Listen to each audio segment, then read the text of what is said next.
Hello everyone and welcome to my channel.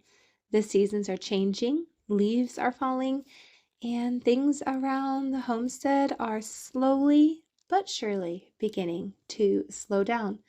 God has been very gracious as our harvest is still coming on and we still have plenty of things that need to be preserved for the winter. Hi, my name is Sonia. I'm a homeschooling, homesteading, spirit-filled Torah-keeping mother of 10, and you are watching IHN Homestead. I really enjoy coming out here and just looking at the beauty of nature, the colors of fall, the leaves falling, everything's changing, and it's just so peaceful out here right now. It was such a beautiful morning, so I decided to take a gander up the hill and see what was going on. Colossians 3:17 states, "And whatsoever ye do in word or deed, do all in the name of the Lord Jesus, giving thanks to God and the Father by him." As some of you know, it's our first year having bees, and we've been really working at trying to help our bees get all of their reserves up and going for the winter season. We had collected a swarm that had split, and then that swarm also split, and so we have two, and we caught that one. So we have two hives right now. And when I came up here on the hill just to relax and look around, I noticed our little bees were still busy at work. And if you were able to see it and look closely, you can see the pockets, the pollen pockets on the bees are full. And I was watching them and just looking at how hard they were working and getting ready for the winter, and it just reminded me, we're the same way. We work hard to preserve for the winter months ahead. Winter is a time of that everything just kind of slows down. There's not a whole lot to do in the winter, and we have the responsibility to get what we need to keep ourselves going. And so here we are, Mary and I in the kitchen. We had a lot of tomatoes and peppers that needed used up. The tomatoes were starting to go bad. I hadn't gotten to them right away, and I didn't want to lose everything. And so I decided we're going to start dicing tomatoes, and we're just doing another kind of like a stewed tomato where I'll mix jalapenos and green peppers, and I'll mix banana peppers, and then I'll also, of course, add the tomatoes, and we'll just cook these down for a little bit and we'll can them up. And during the winter, I like to use them whether we're doing a chili, or we also might add them to a spaghetti sauce because, I don't mind a little bit of a spicier kind of a spaghetti sauce. But then I also might just use them if we're doing a veggie soup or a beef stew, and I need a tomato base for that as well. So we use these tomatoes in a variety of ways, and it's just nice to be able to go downstairs and grab what you need off the shelf instead of having to worry about running into the store, and if I have time to do it, or if not, what can I make? And I just like having this on hand. And my little helper here, Mary, she's such a hard little worker. She loves working in the kitchen. We get a lot of, I would say, one-on-one time, in a sense that we just get to talk about things and how life is going, things that she's interested in and things that she likes. She also talks to me a little bit about scripture, things that she reads in her Bible, and things that she really feels like the Lord is showing her. And so these are just nice moments that I get to spend with my kids when we're working together in the kitchen, and we really enjoy it. And we're just moving on. This is our second bowl of tomatoes that we had to get through. And as we do this, I'm kind of contemplating, because I also want to make some barbecue sauce. And then if we just have regular tomatoes, if we had enough, I was just going to do some regular canned tomatoes. I had a lot of things going on in the kitchen at this time. And so again, it's just moving right along. Eventually, when the other kids were done with what they were working on, they came into the kitchen and started helping. We got all these jars upstairs from the basement. Peter was helping me get them washed. You saw, I believe it was Jacob and Adam. They were helping with some more tomatoes. Those are those stewed tomatoes that I got going on the stove. If you notice, I had some green beans in that bowl there on the counter, and I was going to try to get some green beans cleaned up. And then on the back counter, I also had some broth going we were running low on broth in the basement, so I also got some more chicken broth going, and I plan on getting this all canned up today.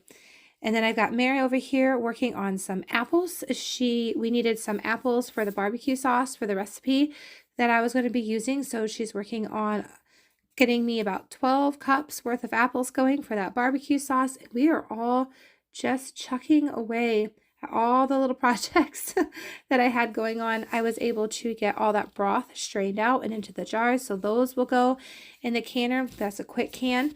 And then as those were canning, those are all the tomatoes, the stewed tomatoes that we did.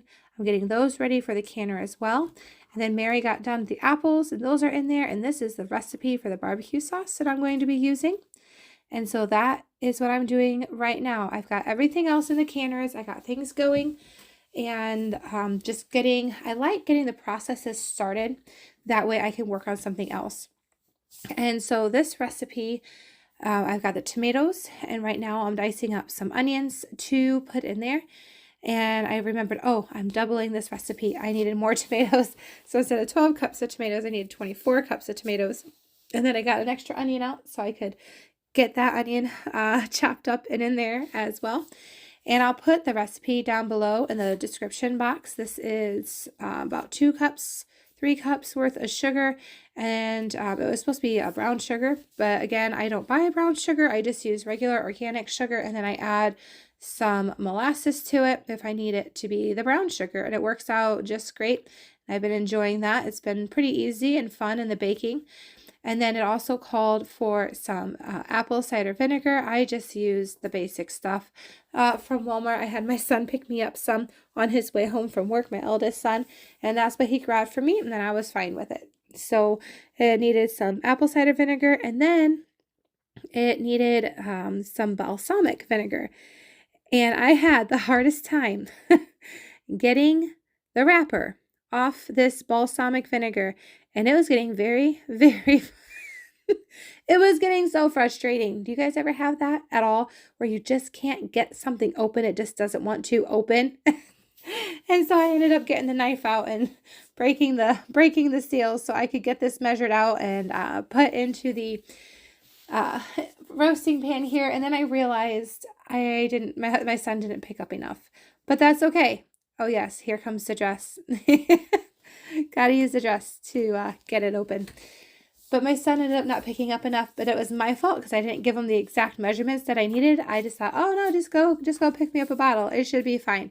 So I was about a half a cup short of the balsamic vinegar. I needed a full 2 cups. But that's okay. We're going to try it out anyways, and it should still work out just fine. And then it called for some cinnamon and some different spices. And like I said, I will go ahead and put that in the description box. I added some salt. And we're just going to get this all stirred up, and I'm going to let this cook down for a couple days because I don't add any tomato paste or any thickeners. I just let it cook down longer. I had some tomatoes left over, so I was able to do some jars of tomatoes. So we'll get those in the canner too. Norman, Daniel, we're doing that all in the same day. What are you doing? Norman, what? Can you get out of the cornbread?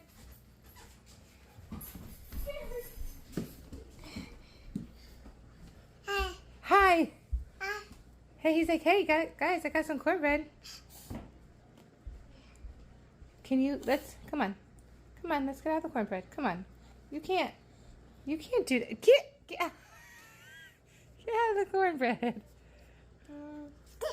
Yeah, look what you did. You gotta love 1-year-olds. This week we had the Feast of Trumpets. And so our Shabbat group, we all got together at this huge pavilion that Miss Hannah, and there she is right there, she told us about this huge pavilion, how it'd be a great place to get the whole group together. And these children are having a shofar blowing competition, and they had so much fun. Some of them just had little play shofars, some of them had their daddy's shofars. And they all just had a wonderful time, and they had to do whoever could blow their shofar the longest, whoever could make the shortest sound. They also had who could make the funniest sound or the weirdest sound or the most beautiful sound. And so they all got to go through and take their turns with their shofars and show off their shofar blowing skills. And the children really loved it. Miss Hannah does such a great job with them. They all really enjoy her as well. And we just had a wonderful time together as a fellowship. We did Bible study, we read scriptures together, and we had a great time. Leviticus 23, starting at verse 24, states, "Speak unto the children of Israel, saying, In the 7th month, in the 1st day of the month, shall ye have a Sabbath, a memorial of blowing of the trumpets, a holy convocation. You shall do no servile work therein, but ye shall offer an offering made by fire unto the Lord." It did start to rain on this day, but that did not stop anyone, especially little Norman, from having a great time. And then the adults also got to partake in the shofar blowing competition. We had some gentlemen and a young lady that wanted to give it a shot. And again, it was so funny watching some of this, and everybody was enjoying each other's company. They were laughing and just having a great time, joking around with each other.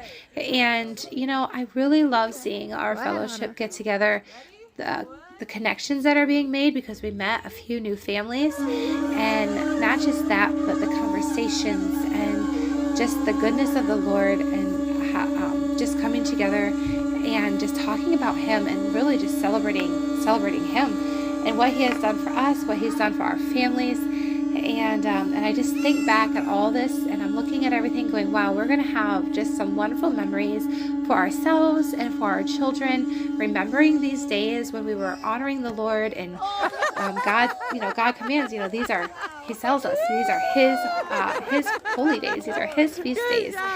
And we just want to honor the Lord in that, and just enjoy each other in fellowship. So yes, but anyway, so sorry about that. The gentleman and this young lady, they were having a great time.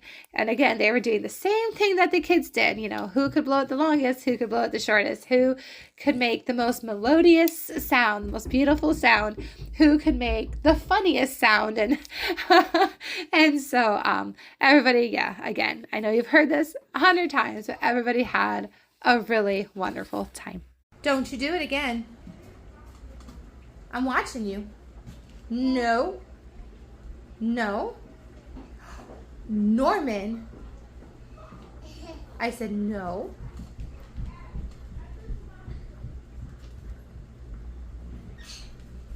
Don't do it.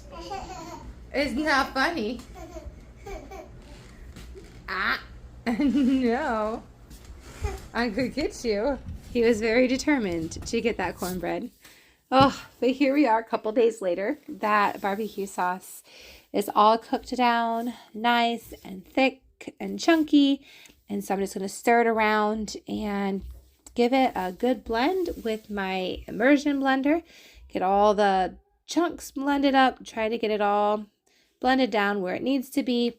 And then once that's done, and I feel like we've got a very nice consistency for the barbecue sauce, we will go ahead and get it in jars and get that in the canner as well. Now, our family isn't really big on barbecue sauce, except for my son, Michael. My son, Michael, really enjoys barbecue sauce. Some of the other kids do, but he just kind of seems to be the one that likes to use it a lot. So I thought I'd try to make some this year. I did try this recipe last year, but I only had let the tomatoes cook down for just about a day. And I realized I should have done it longer, and because I really didn't like the way it turned out last year. But I thought, okay, I'll try the same recipe. I'll try it again. What I'll do this time is just let it cook down for a longer period of time. And as I was doing that, Mary was getting lunches put together for everybody. We had a lot of leftovers. We had some red beets and pickles and some fun little cherry type tomatoes. And then I started making some eggs. And in those eggs, I believe I added some onions and green peppers. And I think I even added some chicken meatballs. I just chopped them up so we'd have a little extra protein to go with our lunch today. But we actually do this quite a bit, where we just find whatever we have for leftovers and we add a protein, and it seems to work out really well. But here is all that canning that I did in that one day. And I'm very, very happy with the way it had turned out. And so now that, the barbecue sauce is done and ready, I am going to go ahead and get that jarred up and get that ready for the canner as well, because like I said, this was cooking down for a couple of days, so I wanted it to get nice and thick so I could hopefully get a little bit of a better product this year. And I think it worked. They canned up really nice. I'll be looking forward to this winter, giving it a try. I'm going to look up some different recipes and see. I think one of our favorite things to use a barbecue sauce with is usually with chicken. There's Miss Rebecca. She had to see what Mommy was doing, and she couldn't, of course, come on the other side of me where there was more room. No, she's 3, and 3-year-olds think that they can fit in the tiniest little bits of spaces that they find. And so she was pretty insistent that this is where she was going to stay, and this is where she was going to watch me from. And yep, she stayed there the rest of the time while I was trying to get the rest of this barbecue sauce put into jars and ready for the canner. But it's little moments like this that you don't forget, and that I know she won't forget either. And just having that special silly time with Mommy in the kitchen. And she thought the barbecue sauce smelled really good too. And she had to make sure that I knew that it looked yummy and that it smelled really good. But moving on, we went to the garden on Thursday this last week, and I could not believe my eyes. My tomatoes, there was so much red everywhere. And I have been waiting all year for this, you guys. I have been outsourcing the majority of our tomatoes for our projects because I was trying to get things done, before we had started school back up. So I wasn't doing so much during the school season. And then here I am on Thursday at the garden going, oh my goodness, there's tomatoes everywhere. This is the largest harvest we ever got in one picking. Look at that laundry basket. It is so full. And of course, yes, there's Norman eating his peppers again. Every time we've come out to the garden, I think I have shown you Norman eating a pepper. He always finds the pepper plants. And I was really impressed too, because I normally get small peppers.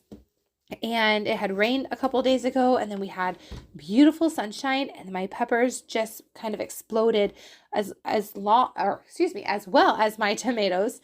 And so I was just very excited about this harvest. And the thing is, we had just gone to the farmer's market before this. So the back of my truck, once I got everything done and picked, because we even went through and harvested some more of our squashes, some of our pumpkins were done. And so our garden is really coming to an end, but our peppers and our tomatoes are still going strong, as well as the okra. So I will be probably adding that to a stew sometime here soon, and like a vegetable stew or beef stew, whatever I decide to do. And then I looked, and I didn't even think these guys were going to produce. I had 2 plants that gave me beautiful heads of cauliflower. My cabbages were ready to go. So the boys, we just decided to pull them up because it was so late in the year. They probably could have grown some more, but I have been doing so much that I just decided to pull them. And so the boys are pulling them up for me, and then they're hauling them out to the truck. And here it is, guys. That's from the garden. And then I also had like the watermelons. Those were from the farmer's market, and the mums are from the farmer's market. You guys, we had so much. Well, here we are. It is the end of the week. I had come up here on the side hill. It's Shabbat, and I just took a few minutes to break. And my 3 eldest boys, decided they were going to come out and join me just to sit on the hill and relax, enjoy the coolness of the weather, but the warmth of the sun. And I just like it when my boys, being older, and they still want to come and sit and hang out with Mommy and just talk and enjoy. Sometimes we don't even need to talk. Sometimes we just enjoy the quietness together. But we were having fellowship dinner this day, and so we came inside, and Emily is helping me with the drinks. She's adding ice to our sweet tea. And then the other children, they're just getting everything out of the refrigerators that we had already made and prepped for the day. And even little Norman's in there picking at the ice. We were having a big spaghetti dinner that we had prepared. And then I also had some beef roast going as well. And then other families, they brought everything that they had prepared for the day. And so we were just getting the house ready because we were going to have guests in about an hour showing up at the house. And we were just wanting to make sure that everything was good to go and the kitchen was all set up so that as people bring their stuff in, they've got room to put everything. But you know what, you guys? That is pretty much the end of this video. The rest of it is just the kiddos doing their thing. I really like it when everybody wants to partake with mommy and just help around the house. Rebecca, she felt pretty special. The broom had broken and it was just her size now. And so she's very insistent. She can sweep the floor now because she's got a little broom. It's Rebecca's sized broom. and she was loving it because she could do it so well. But anyways, I really hope you guys enjoyed the time you got to spend with my family. Colossians 3:17 states, and whatsoever you do in word or deed, do all in the name of the Lord Jesus, giving thanks to God and the Father by him. And here's Rebecca filling Norman's shirt with some pinto beans from their sensory box. So anyways, you all have a blessed week, a blessed weekend. I pray that the Lord blesses you in all that you put your hands to, that he prospers you, and that you guys just learn to love the Lord with all your heart, with all your soul, and with all your mind. And thank you for watching, and I look forward to seeing you guys again next week.